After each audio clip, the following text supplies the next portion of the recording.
ゆっくり解説。愛の不毛のミューズ。モニカ・ビッテイ。20世紀イタリア映画の手法が残した不滅の傑作ベスト10。ねえマリサ、最近よく名前を耳にするモニカ・ビッチさんって、どんな女優さんなの？ポスターの瞳がすごく印象的で、一度見たら忘れられないほど引き込まれちゃうわ。どこか憂いを帯びた、底知れない虚無感をたたえたような眼差しに、心がつかまれちゃうのよね。いいところに目をつけたな。彼女こそ、愛の不毛のミューズと呼ばれ、20世紀イタリア映画の黄金期を支えた伝説の女優なんだぜ。今日は彼女が残した不滅の傑作を10本、ランキング形式で紹介していくぜ。わあ、楽しみ。彼女のミステリアスな魅力、そしてその瞳の奥に秘められた不毛の愛の秘密が知りたいわ。どんなお話が出てくるのかしら？ああ、ただ、この動画では作品の魅力をしっかり伝えるために、物語の結末や核心に触れる、いわゆるネタバレが含まれているんだぜ。もし未視聴で、内容を全く知りたくないという人がいたら、そこだけは注意してくれよな。なるほど、心の準備が必要ね。教えてくれてありがとう。それじゃあ、覚悟を決めて、早速第10位から紹介をお願いするわね。よし、準備はいいか？それじゃあ、銀幕を彩った彼女の奇跡を一緒に追いかけていこうぜ。第10位。花開く低層体。1968年。モニカ・ビッチさんって、ポスターの印象からすると、すごく静かで深刻な映画に出ているイメージなんだけど、第10位はどんな作品なの？第10位は1968年の花開く低層体だぜ。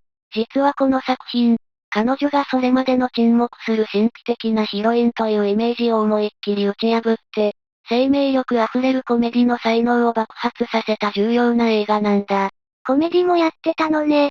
低層体なんて、ちょっと大胆なタイトルだけど、どんなお話なのか興味があるわ。ああ、舞台は11世紀の十字軍遠征時代だ。物語は、トニー・カーティス演じる貴族のゲランドが、モニカ演じる両番人の娘ボッカドーロと強引に結婚するところから始まるんだ。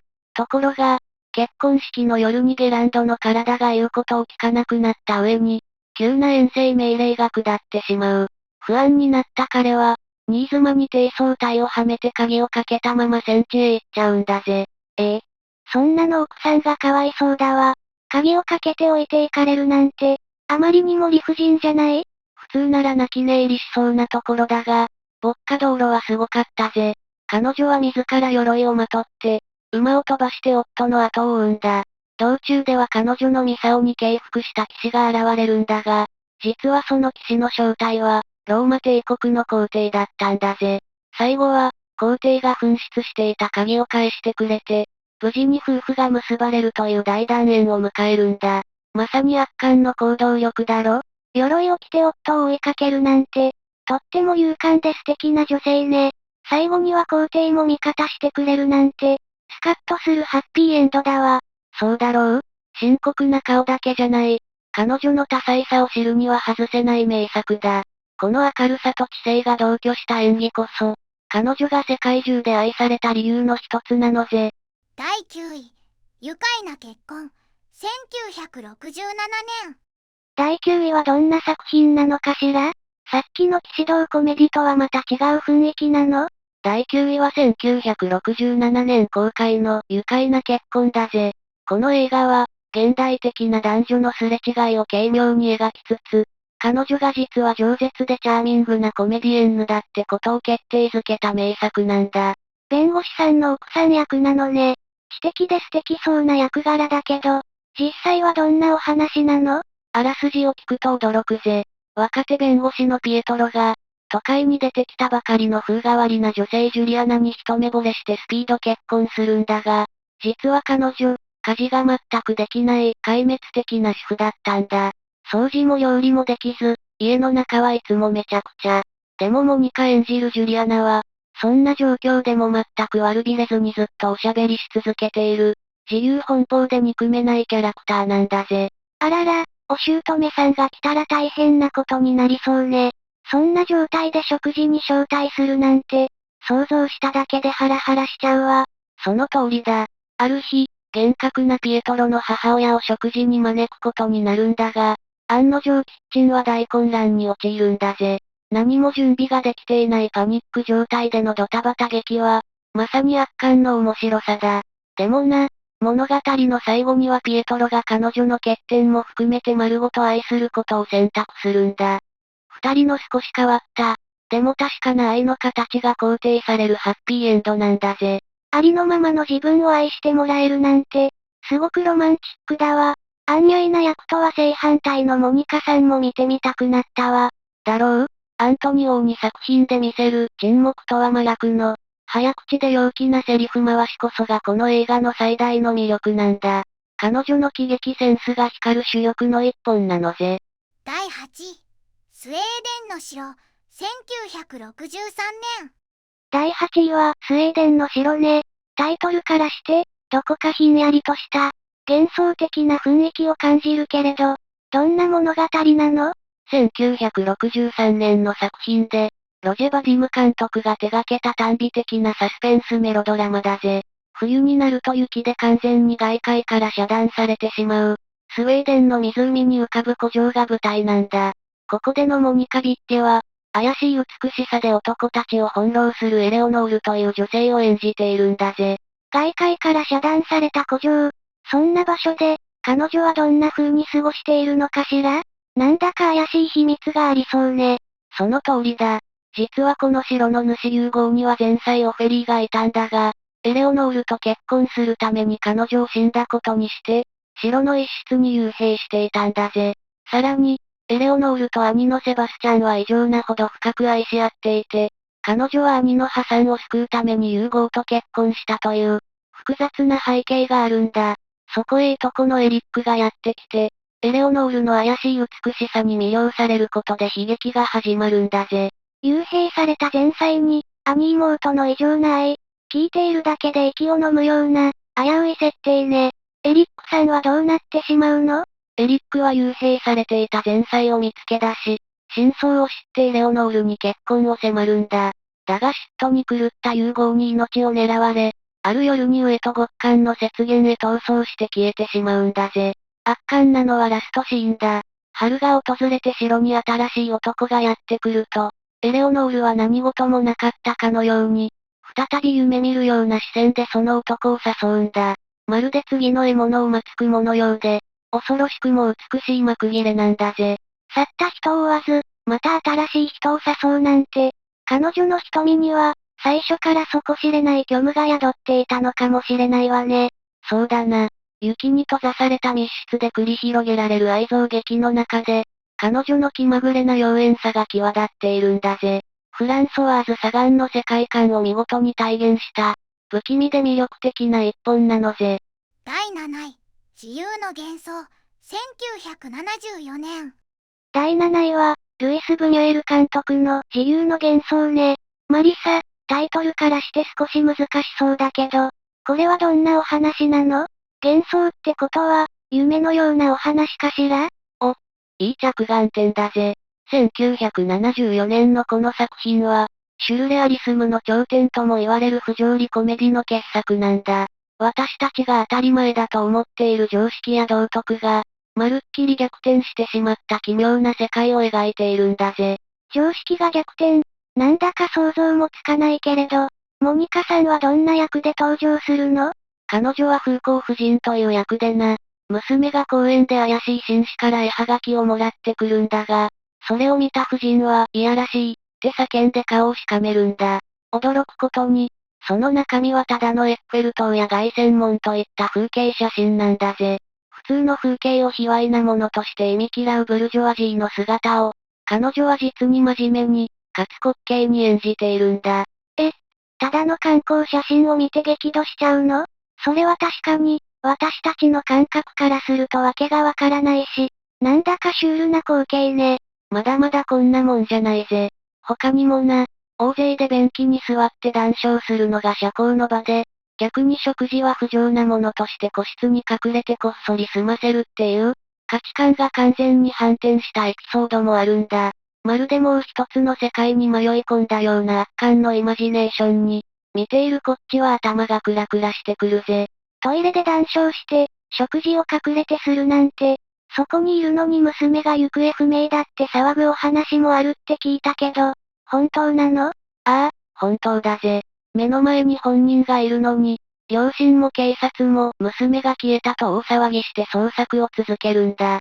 そんな不条理が連鎖していき、最後には自由くたばれという叫びが響き渡って幕を閉じるんだぜ。固定観念を揺さぶるこの世界観は、まさにブニュエル監督にしか描けない境地なのぜ。第6位、ジェラシー、1970年。第6位は、ジェラシーね。なんだか情熱的で少し怖いタイトルだけど、モニカさんはどんな運命をたどるのかしら？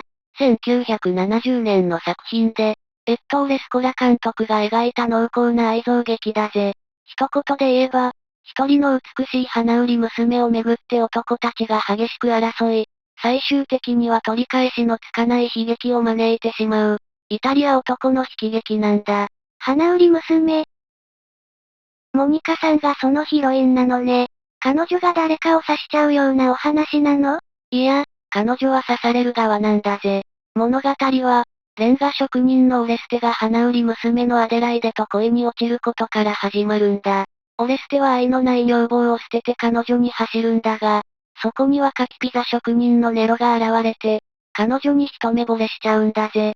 ネロが彼女のためにハート型のピザを焼いてアピールするシーンは、情熱的でありながらどこか滑稽で、まさにこの映画を象徴する一場面だな。ハート型のピザなんて、すごく積極的ね。二人の男性の間で、彼女は一体どうなってしまうのかしら？アデライデは二人とも愛してしまって、その板挟みに苦しむんだぜ。毒を飲んで死のうとしたり、別の成金と結婚させられそうになったりと、まさに泥沼の状態だ。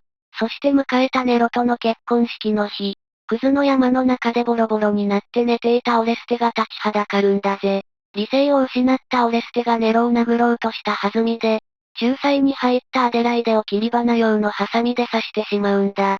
死に際に彼女があんたが一番好きだったのよと囁くシーンは、圧巻の悲劇と言えるだろうな。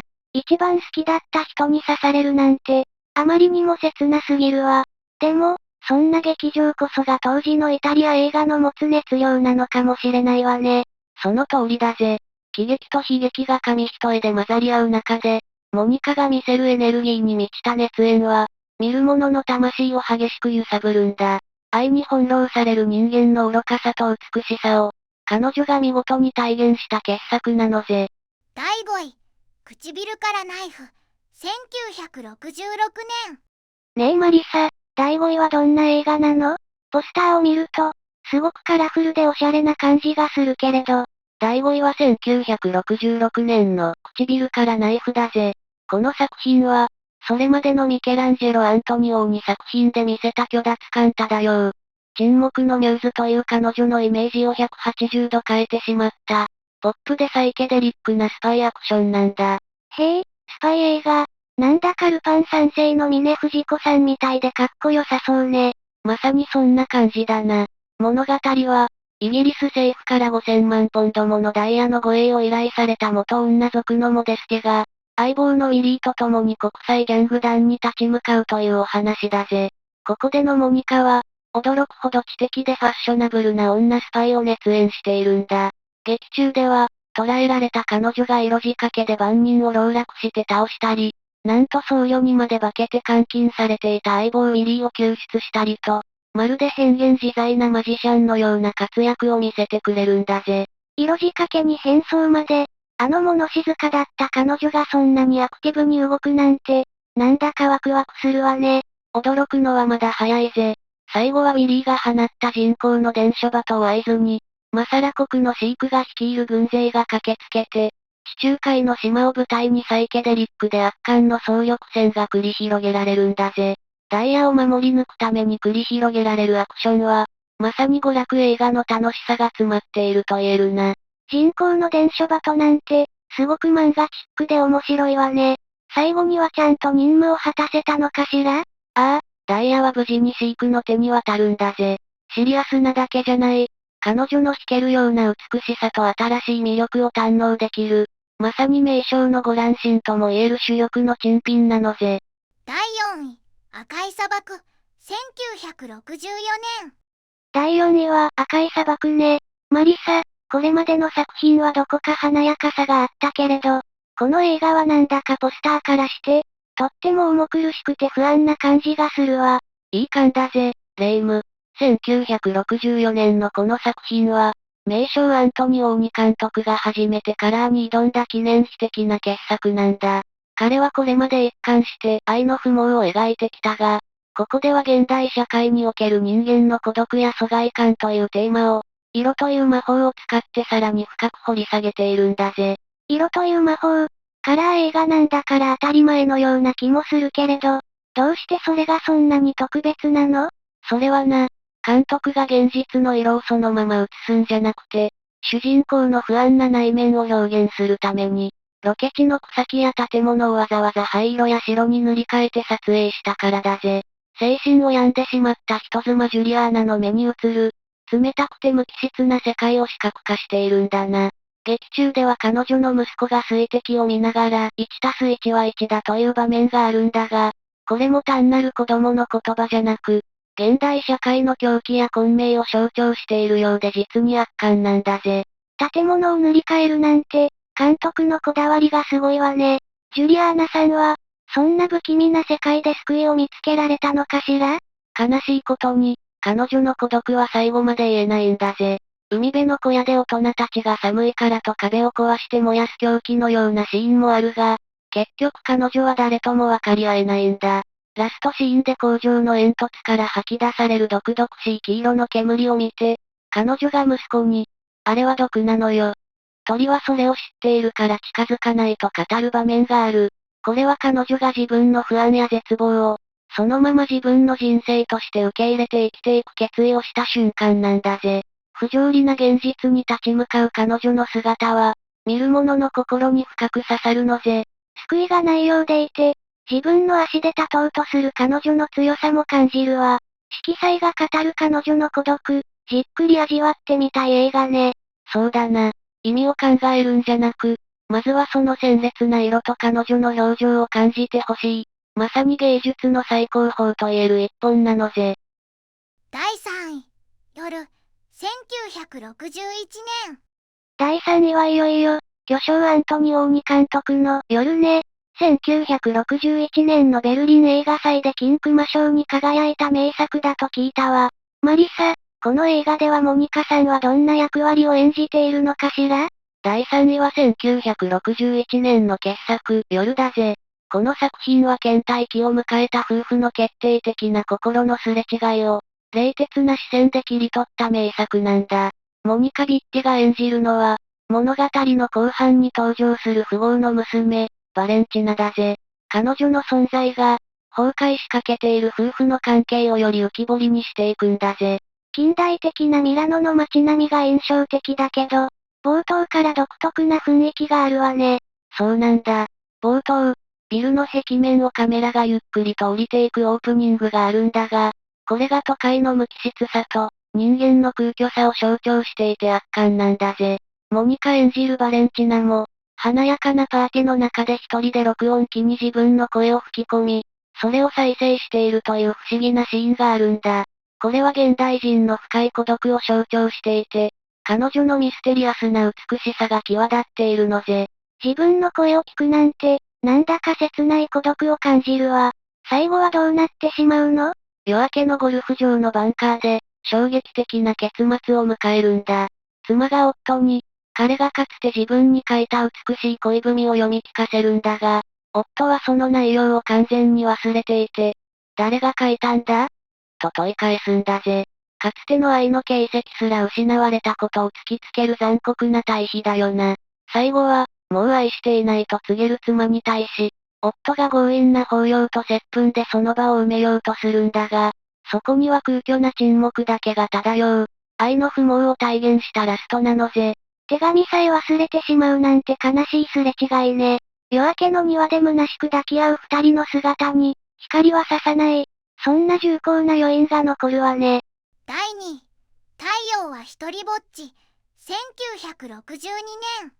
第2位は、太陽は一人ぼっちね。アラン・ドロンさんとモニカ・ビッチさんの共演なんて、当時の映画ファンにはたまらない豪華さだったんじゃないかしら？そうだぜ。